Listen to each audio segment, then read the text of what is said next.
Itu Rudiana adalah seorang polisi yang penipu. Mudah-mudahan disambut sama Fitra nih kata-kata gue. Harusnya Sekali disambut lagi, ya Bang. itu Rudiana penipu. Wih, ada apa dengan tangannya? Kirain angkot. Itu bukan angkot Bang, kereta ini. Gak bisa di stop kayak gitu ya.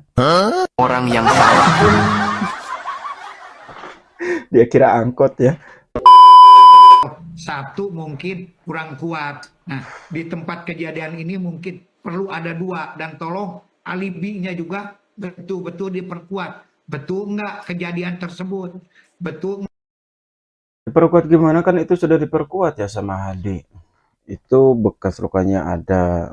Terus si Ucil bekas template di sini juga ada. Terus juga si Aldi, dia juga dipukuli. Ini kurang kuat gimana ya buktinya?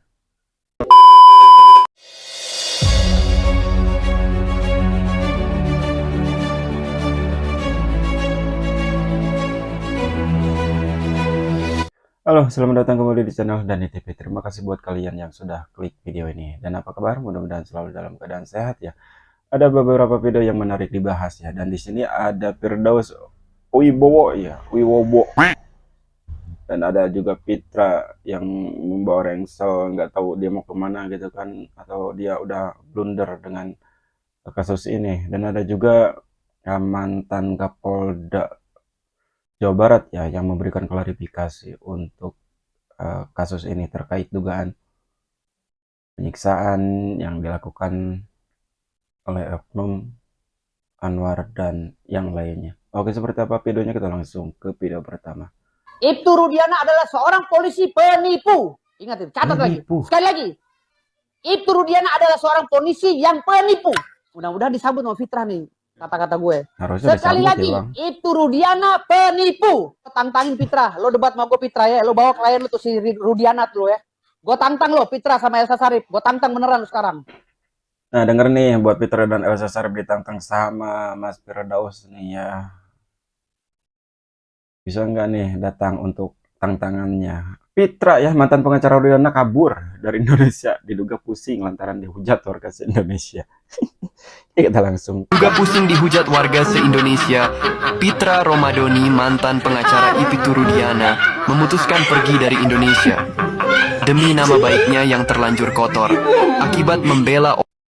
Wih, ada apa dengan tangannya? Kirain angkot. Itu bukan angkot Bang, kereta ini. Gak bisa di stop kayak gitu ya. Orang yang salah. Dia kira angkot ya.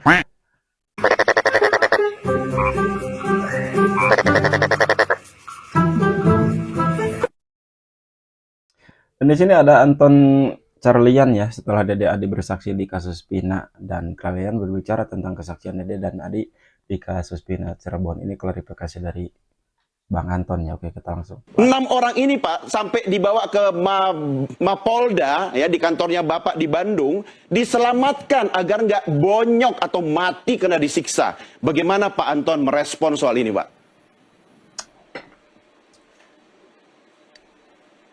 Ya, saya kira polisi harus introspeksi diri. Makanya dari awal kan saya bilang, adakan audit investigasi.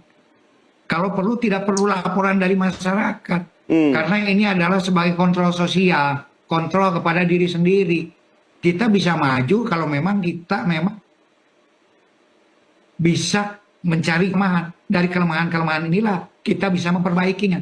Bagaimana mungkin kita bisa memperbaiki rumah kalau rumah itu tidak tahu di mana bocornya, di mana pecahnya.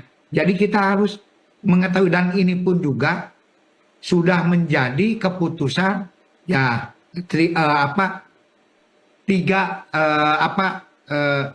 tiga penegak hukum. Makanya jaksa, hakim juga sama-sama, tidak boleh hanya satu pihak saja, untuk juga melakukan introspeksi. Dan kalau memang hal ini terjadi, saya kira tidak ada salahnya kita meminta maaf atas kekeliruan-kekeliruan, karena polisi pun juga ya bukan super power atau super hebat. Ya. Pasti ada oknum-oknum di bawah yang justru akan mencemarkan nama baik. Dan tadi pasti ada oknum di bawah yang mencemarkan nama baik. Yang jadi masalahnya kenapa ya oknum-oknum seperti itu dilindungi gitu kan. harusnya disisir sampai habis ya. Saya juga ingin menanggapi daripada Bu Titin. Ya, saya salut sekali Bu Titin sudah mendapatkan saksi, tapi tolong saksi itu diperkuat Bu. Ibu juga pasti lebih paham. Satu saksi bukan saksi, ulus testis, nulus testis. Jadi kalau satu mungkin kurang kuat. Nah, di tempat kejadian ini mungkin perlu ada dua, dan tolong alibinya juga betul-betul diperkuat. Betul nggak kejadian tersebut? Betul Diperkuat gimana, kan itu sudah diperkuat ya sama Hadi. Itu bekas lukanya ada, terus si Ucil bekas template di sini juga ada, terus juga si Aldi dia juga dipukuli. Ini kurang kuat gimana ya buktinya? nggak terjadi pada kasus ya korban Pina dengan Eki tersebut. Ini harus betul-betul diperdalam dan dipertajam. Kedua, saya juga perdalam tetap terus, masih Pak. menyoroti masalah apakah ini kecelakaan atau pembunuhan. Memang kita akui bahwa awalnya itu adalah diklaim bahwa ini adalah kecelakaan. Namunnya apa? Setelah visum keluar, ini menjadi satu temuan yang baru. Karena Bukan selain dari visum ya, tapi dari obrolan si Linda yang kesurupan ya, dan rekaman itu dikasih sama Rudiana gitu kan, bukan hasil dari visum. Ini gimana ya? Ngerti nggak sih? di apa adanya kerusakan-kerusakan tubuh yang begitu parah, ada juga makanya kenapa muncul bahwa ini diduga perkosaan.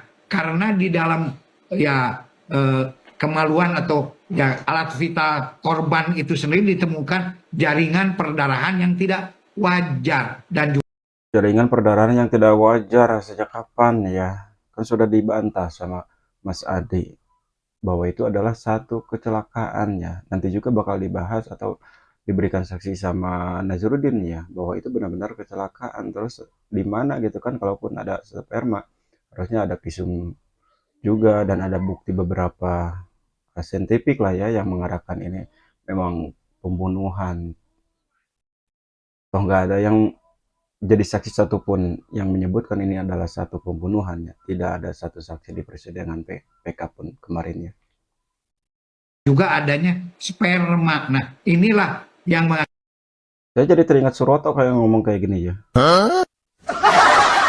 mengakibatkan kenapa terjadi pemerkosaan. Nah, kalau memang kecelakaan murni, apakah demikian? Makanya di sini perlu ada second opinion daripada ahli untuk membahas visum itu sendiri. Karena sekarang, karena waktunya sudah sangat lama, ya sudah 8 tahun gitu kan, satu-satunya alat bukti mungkin yang bisa kita analisis adalah dari visum itu sendiri. Mari kita analisis visum ini berdasarkan para ahli dokter kehakiman, apakah dengan terjadinya visum yang demikian itu mungkin. Oke guys, seperti itu ya tanggapan dari Bang Anton tentang kesaksian Dede dan Adi di kasus Pina Cirebon di sidang PK kemarin ya. Beliau menyampaikan bahwa memang ini masih tetap kokoh ya. Bukan masih tetap kokoh, tapi mungkin lebih kepada pembunuhan ya, meskipun udah beberapa banyak saksi yang menyampaikan dan bersaksi di sidang PK kemarin. Ini juga belum bisa membuktikan ya bahwa ini adalah kecelakaan. Ini entah siapa yang buta gitu kan. Padahal semuanya sudah terbukti ya. Hadi, Eko, terus Ucil juga ya, itu banyak buktinya ya. Dalam kasus ini memang ada penyiksaan, ada kekerasan, dan kalaupun meyakini Pak Anton ini adalah satu pembunuhannya di mana gitu kan, visum spermanya mana untuk bukti saintifik.